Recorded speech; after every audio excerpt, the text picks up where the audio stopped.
In this video, I am going to explain what happens legally when you or a loved one dies. First off, let me be clear. I am not a lawyer, and I'm also not a licensed financial planner. I only have a license to practice real estate. I am not providing legal, financial, or professional advice. I am only providing general information based on my personal research, opinion, and experiences. Without drawing it out, the short answer is, legally speaking, when you or a loved one dies, an estate is automatically formed at the moment of death. So what is an estate? An estate is everything that comprises the net worth of an individual. They can include real estate, bank accounts, retirement accounts, investment accounts, vehicles, collectibles, intellectual property, and material possessions. Subtracting from the value of the estate are mortgages, car loans, credit card debts, taxes owed, personal loans, and other personal debts. The distribution of these assets and the resolution of the liabilities is often part of the probate process.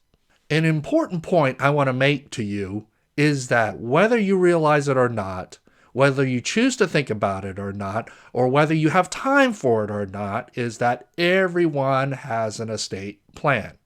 And in the absence of your own estate plan, the state laws in the state you live in will govern the resolution of your estate. We all know that there are some people that will never discuss the possibility of death or the whole idea of what happens afterwards when they die. The reasons are various. Some reasons are deeply personal, psychological, cultural, or even superstitious in nature. Regardless of the reason, I want to say that it is the right of every person to not discuss the possibility of their death and what happens afterwards when they die. But I do think that the people left behind will be left with the consequences of their decisions. For me, death is an objective truth, whether I choose to think about it or discuss it at all. I choose to acknowledge that it will happen one day, but hopefully it's very far in the future.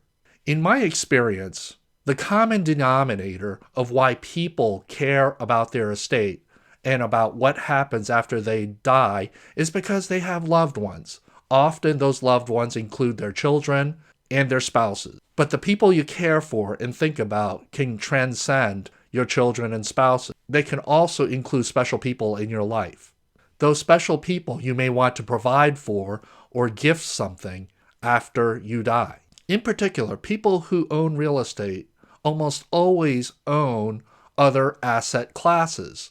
Some of those assets can include bank accounts, retirement accounts, investment accounts, and vehicles. For real estate owners, estate issues and estate matters are inescapable. When you die, something has to happen with the real estate and any mortgages that may be attached to it. I plan on making more videos on the topic of estates and estate planning.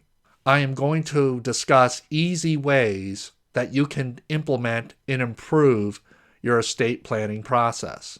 I want to make it clear, no matter how many videos I make or how many videos you watch, it is no substitution for personal legal counsel for your individual situation.